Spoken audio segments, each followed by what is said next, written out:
Vous pouvez pas apprendre l'anglais si vous n'avez pas fait ces trois choses. Allons-y, c'est parti. Ma première astuce, ce serait d'écouter le français tous les jours. Je sais, c'est difficile, on a beaucoup de travail à l'école, tout ça. Pourtant, je trouve que si vous trouvez pas le temps d'écouter, de consommer entre guillemets les contenus en anglais, les contenus anglophones, la musique, les films, etc. Ce serait bien un gaspillage de temps parce que il faut avoir un contact direct avec la langue et le shortcut, c'est vraiment à travers via la compréhension orale. Deuxième astuce, ce serait de parler avec les natifs ou bien avec les anglophones ou bien avec des Français comme vous qui veulent améliorer en anglais aussi. Ceci est très important parce que si vous ne le pratiquez pas, ce sera très difficile parce qu'il n'y a aucun pratique.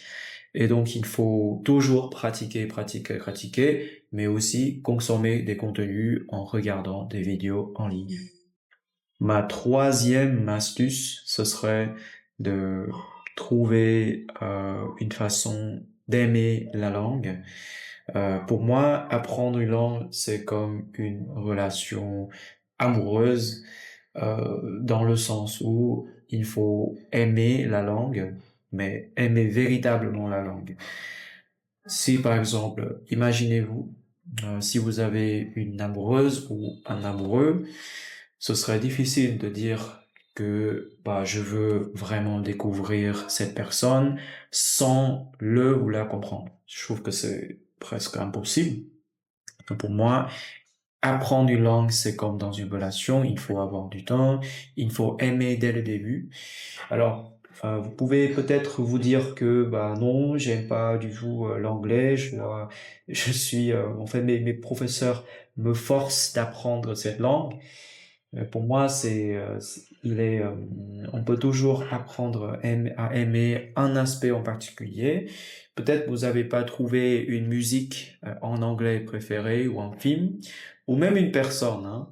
Parce que je connais des gens qui ont des amoureux anglophones et ils apprennent la langue très vite. Donc justement, vous pouvez apprendre à aimer et découvrir peu à peu cette langue merveilleuse. Parce que je trouve que l'anglais est aussi une langue très ronde, très, comment dire, très intéressante et très riche comme la langue française.